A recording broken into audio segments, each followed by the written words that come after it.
तो बच्चों आज हम समझेंगे एक्सियोम्स के बारे में।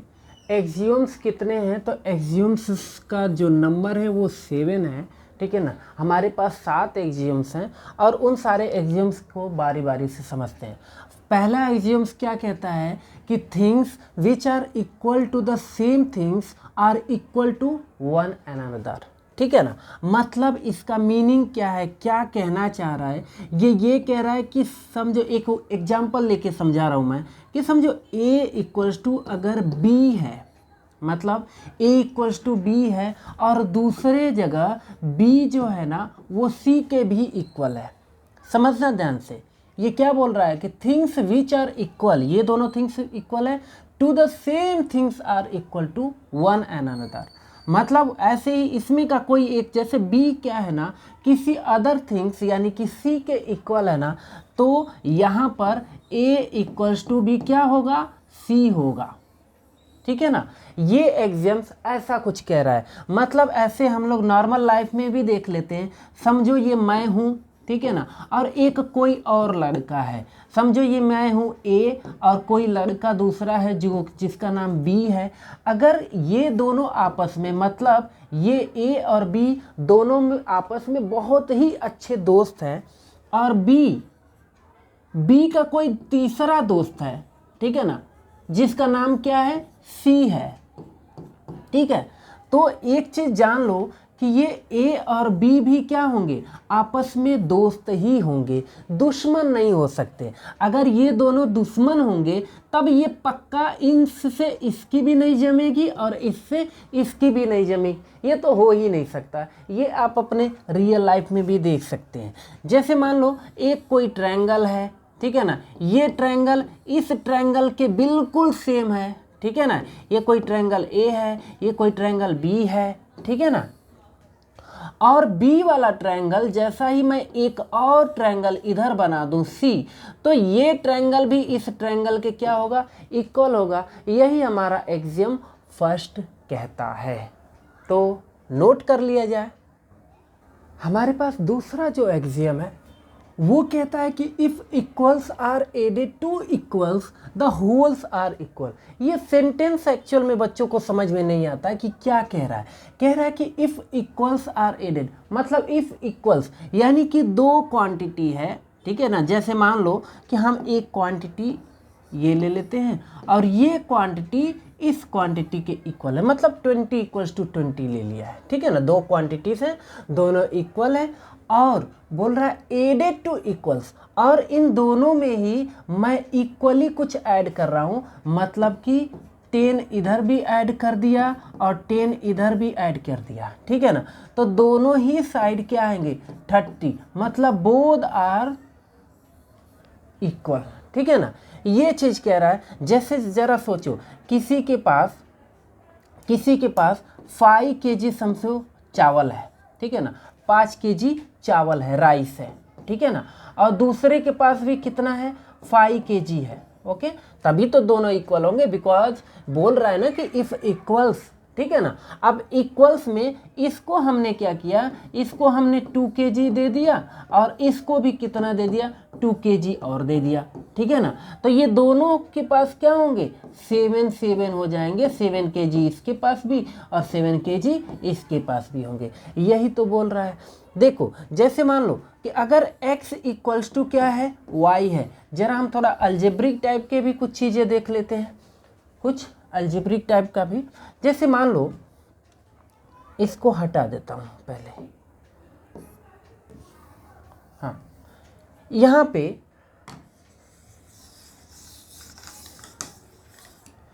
पे समझते हैं। जैसे मान लो x, ठीक है ना, इक्वल्स टू क्या है, y है, ओके। मतलब x का वैल्यू y के वैल्यू के क्या है, इक्वल है, बराबर है। इधर भी हमने कितना ऐड कर दिया, 10 ऐड कर दिया, इधर भी कितना ऐड कर दिया, 10 ऐड कर दिया। तो ये कुछ अलग होंगे क्या, नहीं, वही होगा, ठीक है ना। मतलब ये दोनों ही आपस में क्या होंगे, इक्वल होंगे। बस ध्यान रखना है कि ये जो ऐड कर रहे हैं बोथ साइड वो इक्वली होना चाहिए, बिकॉज ये बोल रहा है added to equals the wholes are equal, सारे इक्वल आएंगे। नोट कर लिया जाए। तो हमारा जो थर्ड एक्सियोम है वो क्या कहता है कि if equals are subtracted from equals the remainders are equal. मतलब दो इक्वल वैल्यू हैं, ठीक है ना, दो इक्वल वैल्यूज़ हैं और इन दोनों में से हम इक्वली कुछ माइनस करते हैं, कुछ इक्वली सब्ट्रैक्ट करते हो, तो जो रिमाइंडर बचेगा, जो मतलब रिमाइंडर बचेगा वो क्या आएगा, सेम आएगा। जैसे हम इसमें से भी 5 माइनस कर दिया और इसमें से भी मैंने 5 माइनस कर दिया, कितना आएगा, ये आएगा 15। कितना आएगा 15, और ये भी कितना आएगा 15, दोनों ही इक्वली। जैसे मान लो किसी बोरी में, समझो किसी बोरी में हमने 50 kg शुगर रखा है। कितना, 50 kg हमने शुगर रखा है, ठीक है ना। दूसरी बोरी में भी कितना है, 50 kg ही शुगर है। यहाँ पर भी कितना है, 50 kg शुगर रखा है। अच्छा, हमने इसमें से भी कितना निकाल लिया, 10 kg, ठीक है ना, क्योंकि हमको सब्ट्रैक्ट जो करना है वो इक्वल वैल्यू करना है। 10 इसमें से भी निकाल लिया और 10 kg मैंने इसमें से भी क्या कर लिया, शुगर बाहर कर लिया, ठीक है ना। अब इसमें कितना बचेगा, तो इसमें बचेगा 40 kg और इसमें भी कितना बचेगा, 40 kg ही बचेगा, ठीक है ना। ये कोई प्रूफ करने वाली चीज़ थोड़ी है, ये तो कॉमन सेंस वाली बात है जिसको आप इजीली समझ सकते हैं, ठीक है।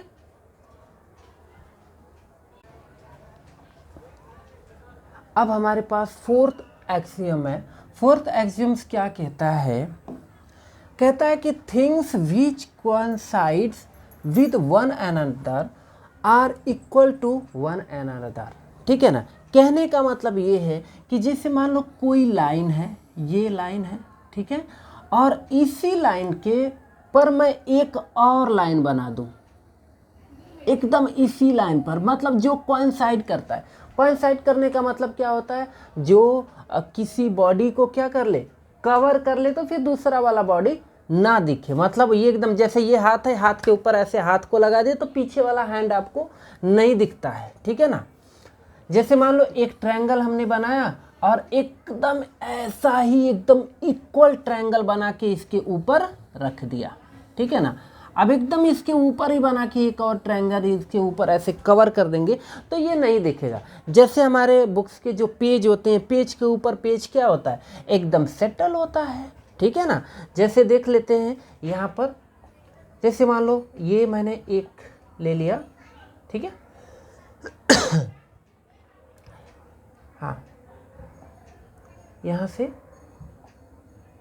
और देखो ये मैंने एक स्क्वायर ले लिया, एक इधर भी स्क्वायर लिया है, ठीक है ना।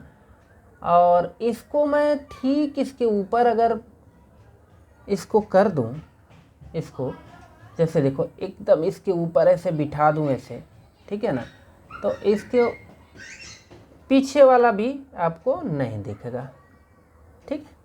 देखो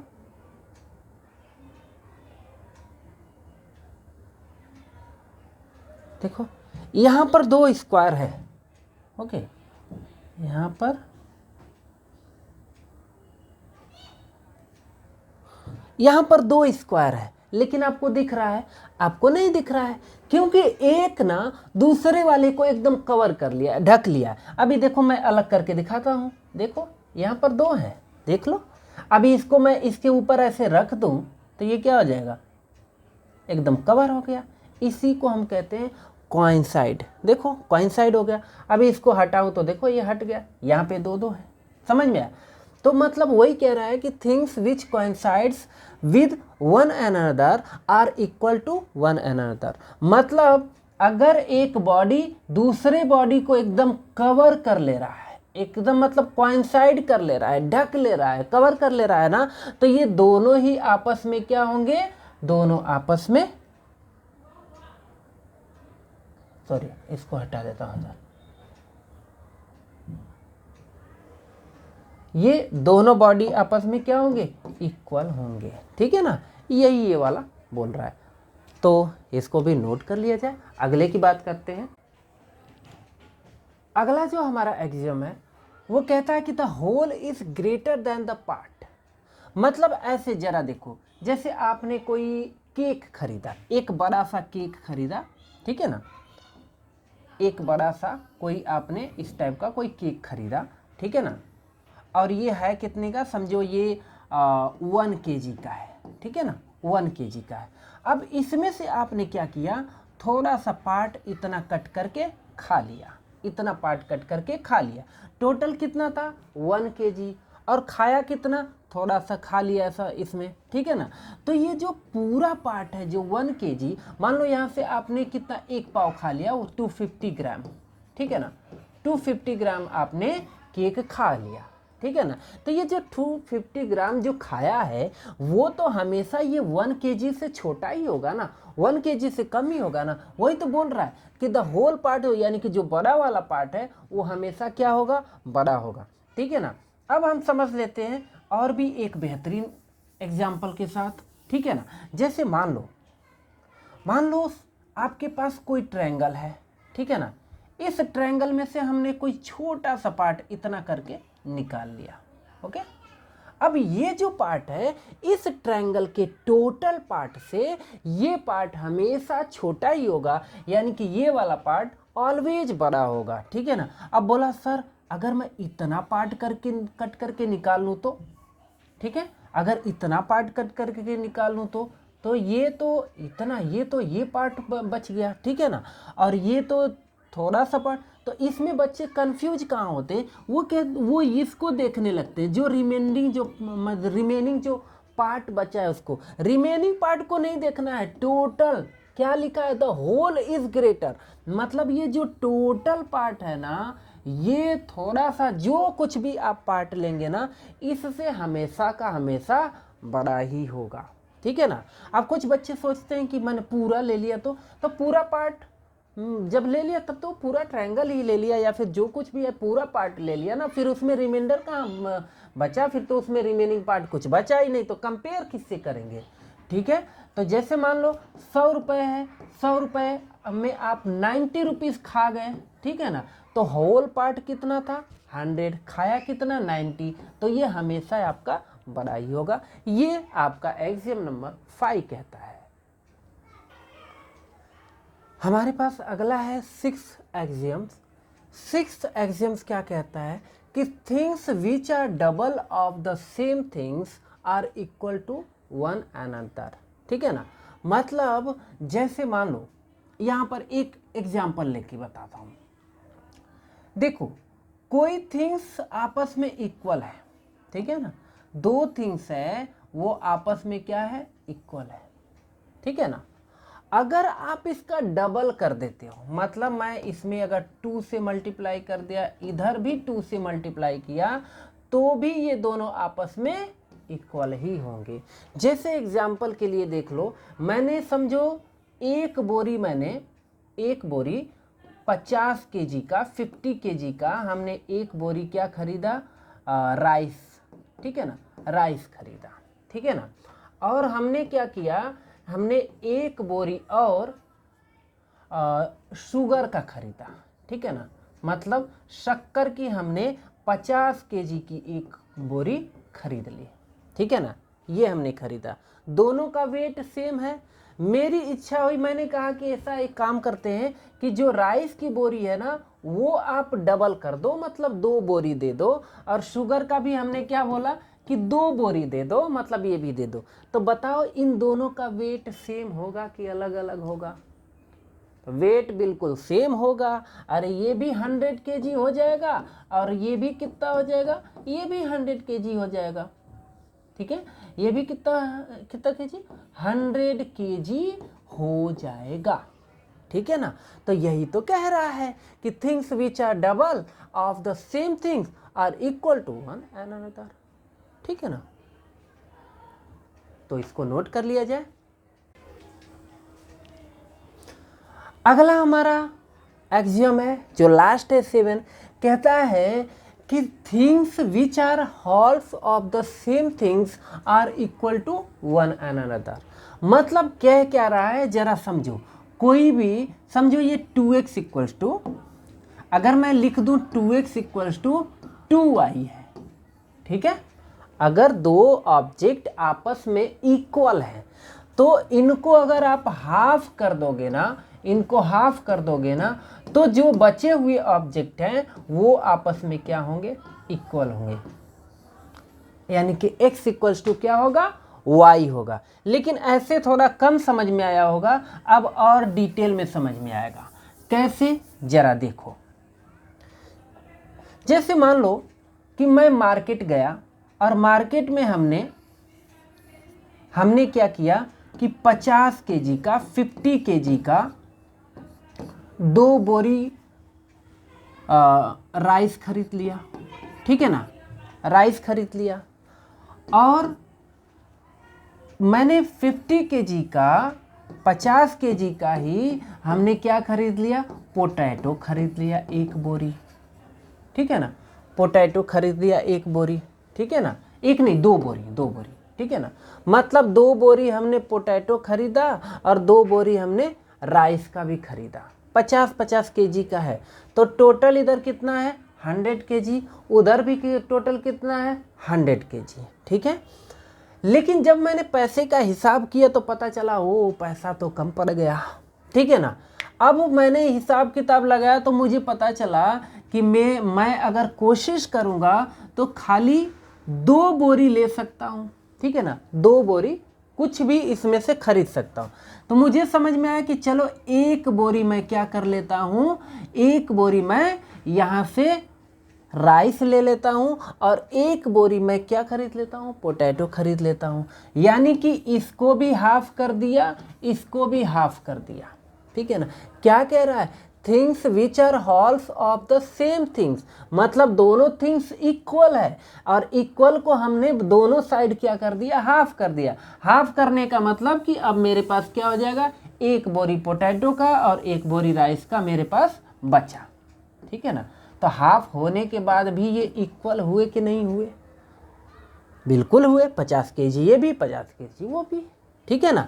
तो 2 थिंग्स अगर आपस में इक्वल हैं, मतलब a इक्वल्स टू मान लो b है, तो अगर आप इसका हाफ करोगे ना तो भी ये दोनों आपस में इक्वल ही होंगे। ये एक्सियम नंबर 7 कहता है।